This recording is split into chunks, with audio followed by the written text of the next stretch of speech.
নমস্কার বন্ধুরা, গল্পের চিলেকোঠা পরিবারে আপনাদের সকলকে স্বাগত জানাই। আমি সায়নী। আজ আমাদের নিবেদন বিখ্যাত সাহিত্যিক শ্রী গজেন্দ্র কুমার মিত্র রচিত গল্প জামাই ষষ্ঠী। গল্পটি কেমন লাগলো কমেন্টে জানাবেন। যদি ভালো লাগে লাইক করবেন, আর চ্যানেলটিতে যদি নতুন হয়ে থাকেন সাবস্ক্রাইব করবেন। তবে চলুন আর দেরি করব না, শুরু করি আজকের গল্প। শ্রী গজেন্দ্র কুমার মিত্র রচিত জামাই ষষ্ঠী।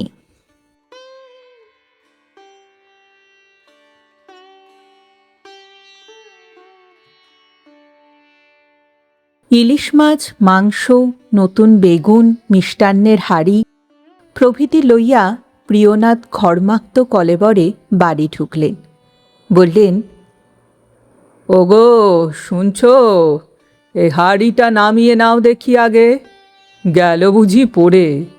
আর কটা নি, তবু এখনো আম দই বাকি রইল। আমের যা দর! উকি মেরেছিলাম একবার কলেজ স্ট্রিট মার্কেট, 8টার বেশি দিতেই চায় না। আপন মনে প্রিয়নাথ বকিয়া যাইতেছিলেন। হঠাৎ তাহার নজর পড়িল ইন্দ্রাণীর দিকে। এক হাতে তিনি হাড়িটা লইয়াছেন বটে, আর এক হাতে মুখে কাপড় চাপা দিয়া হাসিতেছেন নিঃশব্দে, কৌতুকের হাসি। প্রিয়নাথ আবার বলিলেন, কি হলো গো তোমার? ইন্দ্রাণী হাসিতে হাসিতেই বাকি জিনিসগুলো রামাইয়া লইয়া রান্নাঘরে রাখিলেন। তারপর কহিলেন, একটা মজা দেখবে, একবার ওপরে এসো। প্রিয়নাথ ইন্দ্রাণীর এই অবস্থায় অত্যন্ত বিস্মিত হইলেন। অপরাহ্নের আর বেশি দেরি নাই, জামাই এখনই আসিয়া পড়িবে, রান্নাবান্না সব এখনো বাকি। এখন কি তার মজা দেখিবার সময়? আরও একবার মৃদুস্বরে প্রশ্ন করিলেন, কি ব্যাপার বলো তো? আজ তোমার হলো কি ইন্দ্রাণী? তবুও কোনো জবাব দিলেন না ইন্দ্রাণী। অঙ্গুলি সংকেতে তাহাকে পিছন পিছন আসিতে বলিয়া পা টিপিয়া উপরে উঠিতে লাগিলেন। অগত্যা প্রিয়নাথ তাহার পিছু পিছু ওপরে উঠিলেন এবং দোতলার সংকীর্ণ বারান্দাখানি পার হইয়া দালানে পৌঁছিলেন। গলির ভিতরে প্রিয়নাথ বাবুর বাড়ি, কিন্তু খুব ভিতরে নয়। মোড়ের একখানি বড় বাড়ির ঠিক পিছনেই তাহাদের বাড়িটা পড়ে। সেই জন্য সামনে 3তলা বাড়িটা বড় রাস্তা আড়াল করিয়া থাকিলেও তাহাদের শয়নকক্ষের একটা জানালা হইতে একফালি রাস্তা দেখা যায়। ইন্দ্রাণীর সংকেত মতো প্রিয়নাথ নিঃশব্দে শয়নকক্ষের দ্বারের কাছে আসিয়া দেখিলেন তাহাদের নববিবাহিতা কন্যা অনুকণা সেই জানালাটিতে দাঁড়াইয়া একদৃষ্টে বড় রাস্তার দিকে চাহিয়া আছে।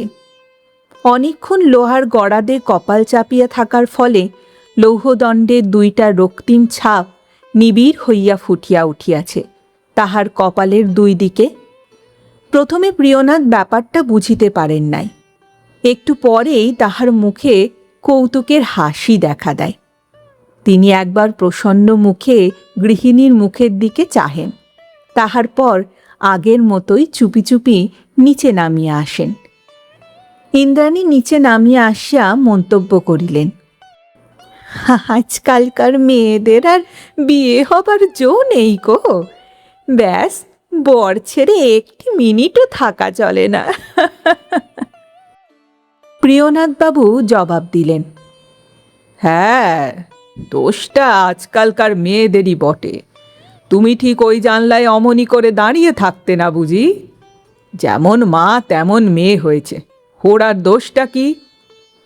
তিনি ইন্দ্রাণীর মুখের দিকে চাহিয়া হাসিলেন। ইন্দ্রাণী লজ্জায় লাল হইয়া তাড়াতাড়ি তাহার জন্য চা নিতে গেলেন। এক দফা মুখ হাত ধুইয়া চা ও জলযোগের পর প্রিয়নাথ বাবু আবার বাজারের দিকে বাহির হইয়া পড়িলেন। অনুকণার বিবাহের পর এই প্রথম জামাই ষষ্ঠী। অনুষ্ঠানের কোনো ত্রুটি তিনি রাখিবেন না, আর রাখিবার বিশেষ কারণও ছিল না। প্রিয়নাথের আয় সাধারণ বাঙালি হিসাবে মন্দ নয়। সন্তান ওই অনুকণা এবং একেবারে দুগ্ধপোষ্য একটি ছেলে।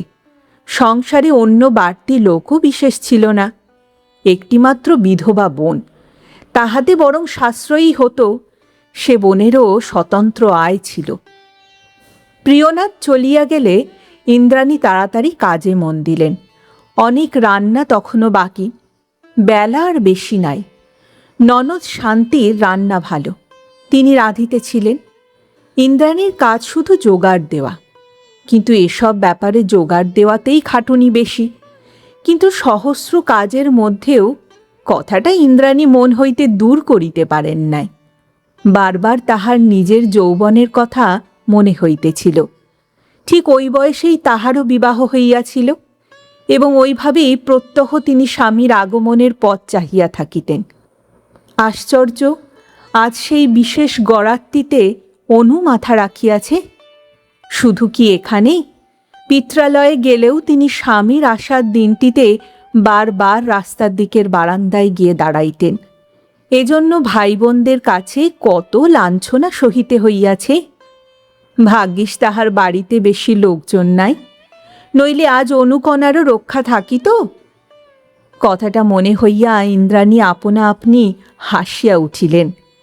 শান্তি ভ্রুকুটি করিয়া কহিলেন, মর, আপন মনে হেসে মরছিস কেন? কি হলো আজ তোর? দুজনে প্রায় একই বয়সী, এই জন্য তুই তুকারি চলিত। ইন্দ্রাণী কহিলেন, তোর ভাই যে কাণ্ডটা একবার ডেকে আয় না, সেই থেকে হাঁ করে রাস্তার পানে চেয়ে দাঁড়িয়ে আছে। শান্তির মুখখানা এক মুহূর্তের জন্য কেমন হইয়া গেল। এ রোগ তাহারও ছিল, কিন্তু একটু পরেই হাসিয়া কহিলেন, বলি তাতে হয়েছে কি? তুই থাকতিস না অমন করে দাদার জন্যে? ইন্দ্রাণী জবাব দিলেন, আমাকেই কি তোরা ছেড়ে দিয়েছিলি? কম যন্ত্রণা সইতে হয়েছে তার জন্য। শান্তি কি একটা উত্তর দিতে গিয়ে চাপিয়া গেলেন, কারণ অনুকণা তখন গামছা কাঁধে করিয়া নিচে নামিতেছিল। বোধহয় গা ধুইতে যাইবে। সিঁড়ির পাশেই রান্নাঘর। নিচে নামিয়া একবার দরজার কাছে থমকিয়া দাঁড়াইল। কহিল, কি রাঁধছ গা পিসিমা? বেশ গন্ধ ছেড়েছে। তখনও তাহার কপাল হইতে গড়াদের দাগ মিলাই নাই। সেদিকে চাহিয়া মুখ টিপিয়া হাসিয়া পিসিমা জবাব দিলেন, তুই সারাদিন আছিস কোথায়? হ্যাঁ, তোর বর খাবে আর আমরা খেটে খেটে মরবো নাকি? হায় দেখি, এদিকে কোমর বেঁধে লাগ দেখি। অনুকণা বললে, বয়ে গেছে আমার, তোমরা নিমন্ত্রণ করেছ, তোমরা বুঝবে। সে মাথা দুলাইয়া কলঘরের দিকে চলিয়া যায়। ইন্দ্রাণী কহিলেন, তোরও যেমন, ওর প্রাণ পড়ে আছে সেই জানালার দিকে, তবে নেহাত ভাবনটাও না করলে নয়। তাই খানিকটা পরে কি একটা কাজে ইন্দ্রাণী ওপরে উঠিয়া দেখিলেন, শান্তির ঘরের বড় আয়নাটার সামনে দাঁড়াইয়া অনুকণা প্রসাধন করিতেছে। এই কাজটাতে সে খুব পটু নয়, তবু নিজেই করিতে যায়। চুল বাঁধার কিছুতেই ঠিক হয় না, বারবার খুলিতেছে, বারবার বাঁধিতেছে। অনুকণা সুন্দরী নয়, মায়ের অসাধারণ রূপের কিছুই সে পায় নাই। বাবার ধাঁতে গিয়েছে, নিতান্ত সাধারণ চেহারা, তবে কুৎসিত নয় এই পর্যন্ত। সেই জন্যই তাহার প্রসাধনের শখটা খুব বেশি, কিন্তু পারিয়া ওঠে না যে। দালানের ওপাশে তাহাদের আয়না বসানো আলমারিতে ইন্দ্রাণীর চেহারাটা প্রতিবিম্বিত হইয়াছিল। এখনও তাহার রূপ শিখার মতো। ললাটে সামান্য দুই একটি রেখা দেখা দিয়েছে হয়তো, কিন্তু দূর হইতে তাহা কিছুই বোঝা যায় না। সন্তানাদি বেশি না হওয়ায় দেহের বাঁধুনি তখনও ভালোই আছে। সামান্য একটু মোটা হইয়াছে বটে, তবে সে কিছু নয়। সেদিকে চাহিয়া মেয়ের প্রতি মমতায় মন ভরিয়া উঠিল। আহা, বেচারি, ভগবান উহাকে বঞ্চিত করিয়াছেন যখন, তখন সাজগোজের একটু দরকার বই কি। তিনি ঘরে ঢুকিয়া সস্নেহে কহিলেন, হায়, আমি মাথাটা ভালো করে বেঁধে দিই। অনুকণা ফোঁস করিয়া উঠিল। হ্যাঁ, তবেই হয়েছে আর কি। তোমাদের সেসব সেকেলে চুল বাঁধা এখনকার দিনে চলে কি না? তাহলে আর আমি কারোর সামনে বেরোতেই পারবো না। তুমি যাও, আমি ঠিক বেঁধে নেব। তা বটে, মেয়ে বৎসর ২-৩ স্কুলে গিয়েছিল। তাতেই ইন্দ্রাণী হাসিয়া কহিলেন, হ্যাঁ, একেবারে কারোর সামনে বেরোনো যায় না? হ্যাঁ, আমাদের তাহলে ঘেরাটোপ করে থাকা উচিত বল? যা খুশি কর। তিনি ক্ষুণ্ণ মনেই নিচে নামিয়া আসিলেন। তিনি কি এতই বুড়া হইয়া পড়িয়াছেন যে সাধারণ কাণ্ডজ্ঞান নাই? মেয়ে কি মনে করে তাহাকে? ইন্দ্রাণী হিসাব করিয়া দেখিলেন মাত্র 18 বছর তাহার বিবাহ হইয়াছে, কিন্তু অত মনে হয় না। মনে হয় এই তো সেদিনের কথা। তাহাদের প্রণয়লীলা হইতে এখনকার কিশোরীদের প্রণয়লীলা তো কিছুমাত্র স্বতন্ত্র নয়। প্রত্যেক অভিব্যক্তিই তো এক। তবে ইহারা নবীনত্বের কি এত গর্ব করে? নিচে আসিতেই শান্তি একটা ফরমাইশ করিলেন। তিনি আশা করিয়াছিলেন যে তাহার উত্তরে ইন্দ্রাণী কিছু একটা পরিহাস করিবেন, কারণ ফরমাসের ভেতর অন্য অর্থ ছিল। কিন্তু ইন্দ্রাণী একটাও কথা না বলাতে বিস্মিত হইয়া ফিরিয়া চাহিলেন। কহিলেন, কি হলো তোর বৌদি? মুখ অত ভার কেন? ইন্দ্রাণী মাথা নাড়িয়া কহিলেন, কই না, কিছু হয়নি তো। জোর করিয়া মুখে হাসি টানিয়া আনিলেও কথাটা কিছুতেই তাহার মন হইতে গেল না। কাঁটার মতো খচখচ করিতেই লাগিল। এককালে শুধু তাহার রূপেরই গৌরব ছিল না, প্রসাধনেরও ছিল। মনে পড়ে বিবাহের পরও কত বাড়ির কুমারী মেয়ে কোণে দেখা দিবার পূর্বে তাহার কাছে প্রসাধনের পাঠ লইয়া গিয়াছে। জবরজং তিনি কোনোদিনই ভালোবাসিতেন না, উগ্র পাউডার বা আলতা বা রঙও না, কিন্তু তবু তাহার সহজ সুন্দর পরিপাটে সকলেই তখন মুগ্ধ হইত। অতি বড় খুঁতখুঁতে দৃষ্টির সামনেও তিনি পরীক্ষায় পাশ লইয়াছেন। আর এই কয়টা বৎসর যাইতে না যাইতেই তাহার কন্যা তাহাকে একেবারে বুড়ো হাবড়ার দলে ফেলিয়া দিল।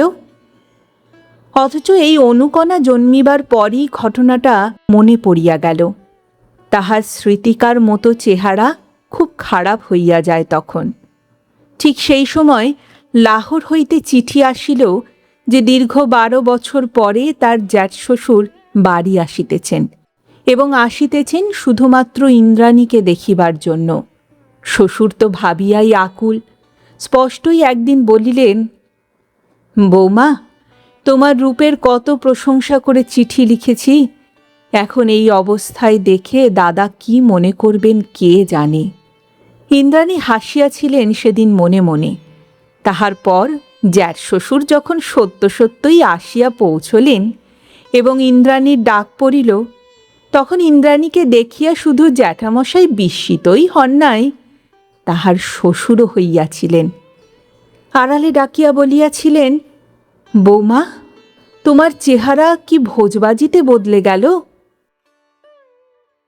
আজ সেই ইন্দ্রাণীকে অপমান করিয়া বসিল ওই এক ফোঁটা মেয়ে অনুকণা। হায় 17 বছর! সহসা শান্তির কথায় যেন ইন্দ্রাণীর তন্দ্রা ভাঙিল। তুই এবার গা ধুয়ে নিলি না কেন বৌদি? প্রথম জামাই ষষ্ঠী, জামাই এসে তোকেই তো প্রণাম করবে, তোকে আমাকে দুজনকেই। সন্ধ্যের তো আর দেরি নেই। ইন্দ্রাণী কহিলেন, তা বটে, তা তুমি সেরে নিলে না কেন? ঠাকুরজি শান্তি হাসিয়া কহিলেন, আমার আর সারাসারি কি বলতো, একখানা ধোয়া কাপড় পরা, এই তো। নেহাত নতুন জামাইয়ের সামনে বেরোনো, তাই। রান্নাটা একদিক শেষ করে মাংসটা চাপিয়ে একেবারে চান করতে যাব। তুই তখন বরং একটু দেখিস, এখন আমি দেখছি। তাছাড়া সন্ধে হয়ে গেল, মাথা বাঁধবি কখন? ইন্দ্রাণী অগত্যা হাতের সামান্য কাজটুকু সারিয়া ওপরে উঠিয়া গেলেন। অনুকণার প্রসাধন তখন শেষ হইয়াছে। সে ও ঘরে গিয়া আবার জানালায় দাঁড়াইয়াছে। ইন্দ্রাণী মাথা বাঁধা সরঞ্জাম লইয়া আয়নার সামনে আসিয়া বসিলেন। কিন্তু কথাটা তখনও মাথাতে ছিল। তুচ্ছ কথা বলিয়া বারবার মনকে তাড়না করিলেও একেবারে ভুলিতে পারেন নাই। তাই আয়নার দিকে দৃষ্টি পড়তেই অকস্মাৎ চোখ দুইটা জ্বলিয়া উঠিল। একবার পিতামহকে ভোজবাজি দেখাইয়াছিলেন, আর একবার পৌত্রীকে দেখাইবেন নাকি? মেয়েকে তার ধৃষ্টতার উপযুক্ত জবাব দেওয়া হয় তাহা হইলে দোষ কি? বেমানান দেখাইবে? কিন্তু কেন? কি এমন বয়স হইয়াছে তাহার যে সাজগোজ একেবারেই বাদ দিতে হইবে? ইন্দ্রাণী মনে মনে বিষম উত্তেজিত হইয়া উঠিলেন। একটু যে লজ্জাবোধ না হইতেছিল তা নয়, কিন্তু মনকে বারবার বুঝাইতে লাগিলেন যে ইহাতে কিছু মাত্র দোষ নাই। জামাইয়ের সামনে একটু পরিষ্কার হইয়া বাহির হওয়া প্রয়োজন। আর তিনি তো এমন কিছু ঘটা করিতেছেন না, কেহ হয়তো টেরই পাইবে না যে তাহার সেদিনকার বেশভূষায় কিছু পারিপাট্য আছে।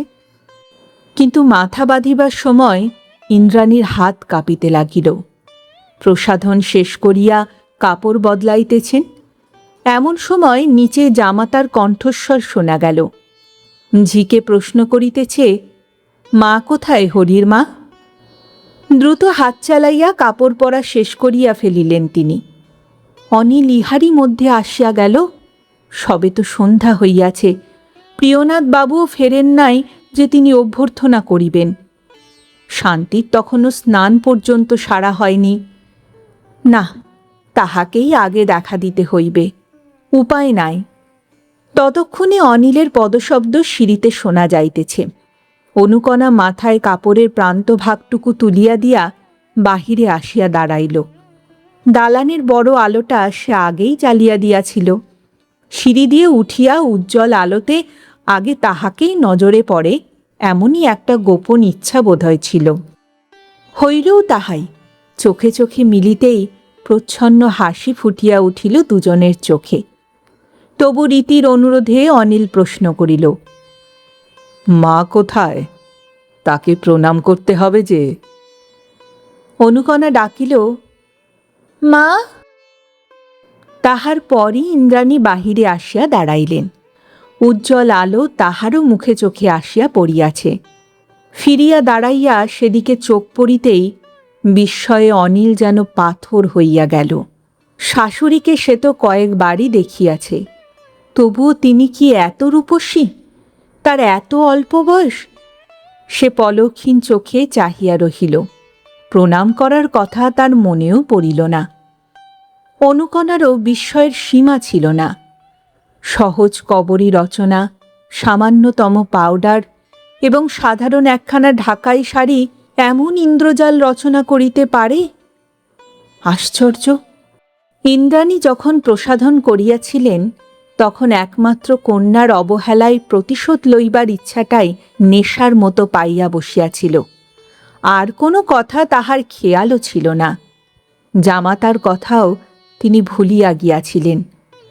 কিন্তু এখন অনিলের বিস্মিত ও মুগ্ধ দৃষ্টির দিকে চাহিয়া তিনি লজ্জায় মরিয়া গেলেন। ছি, জামাই কি ভাবিতেছে? কেন মরিতে তিনি এ কাজ করিলেন? এখন যে ছুটিয়া পালাইবারও উপায় নাই। ইন্দ্রাণী মাথা নত করিতে অনিলেরও সম্বিত ফিরিয়া আসিল। সে অগ্রসর হইয়া আসিয়া তাহার পায়ের কাছে টাকা রাখিয়া প্রণাম করিল। কহিল, পিসিমা কোথায় মা? হাসছেন বাবা, তুমি ও ঘরে গিয়ে বসো, আমি পাঠিয়ে দিচ্ছি। বলিয়া তিনি একরকম ছুটিয়াই শান্তির ঘরে ঢুকিয়া পড়িলেন। তখন মনে হইতেছে, ধরিত্রী দ্বিধা হও। পিছন হইতে জামাতার কণ্ঠস্বর কানে আসিল। চুপি চুপি সে অনুকণাকে বলিতেছে, মাকে বেশ মানিয়েছে না? একটা শুষ্ক হু বলিয়া অনুকণাও এ ঘরে এসে প্রবেশ করিল। তখন তাহার বিস্ময় রীতিমতো উষ্ণায় পরিণত হয়েছে। সে আসিয়া চাপা গলায় ভর্ৎসনা সুরে মাকে বলিল, মা, কি করেছ তুমি? জামাইয়ের সামনে এমন করে বের হয় কেউ? কি মনে করলেন উনি, বলো দেখি? তুমি না হয় লজ্জা শরমের মাথা খেয়েছ, আমরা মুখ দেখাই কি করে?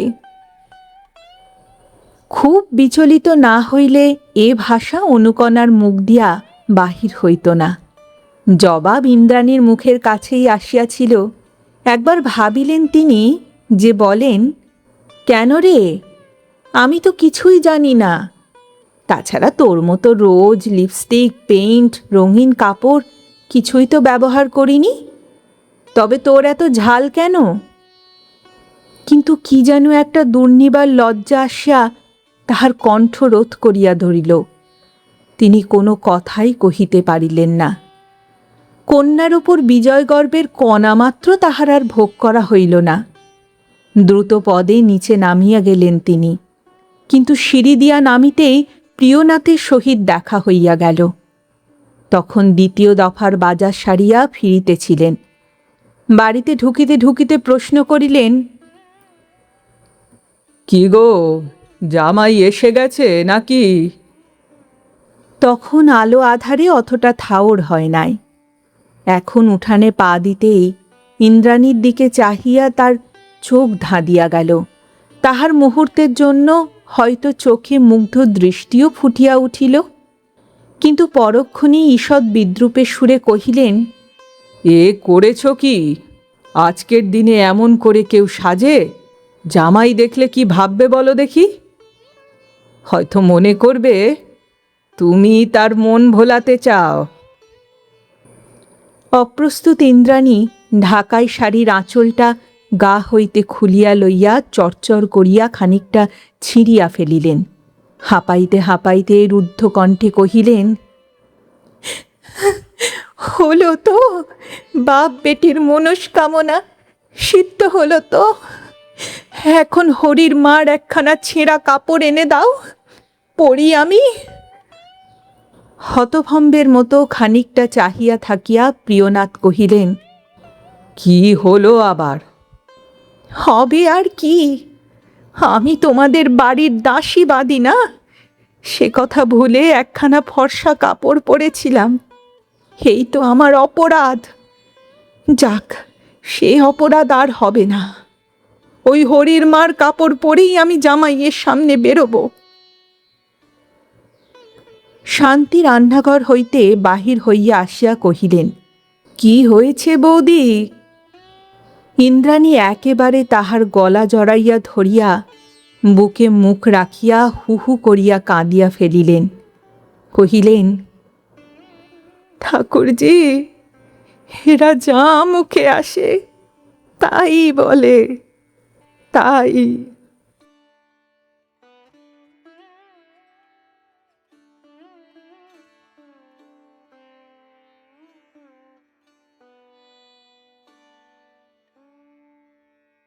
শুনছিলেন আজকের গল্প শ্রী গজেন্দ্র কুমার মিত্র রচিত জামাই ষষ্ঠী। ফিরে আসছি আরেকটি নতুন গল্পের সঙ্গে কিছুদিনের মধ্যে। ততদিন ভালো থাকবেন, সুস্থ থাকবেন এবং গল্পে থাকবেন। আর আমার গল্প পাঠ ও উপস্থাপনা যদি ভালো লাগে তাহলে লাইক আর কমেন্ট করতে ভুলবেন না। আর চ্যানেলটিতে যদি নতুন হয়ে থাকেন সাবস্ক্রাইব করবেন। তাহলে আজ এখানেই বিদায় নিচ্ছি। আবার দেখা হচ্ছে। নমস্কার।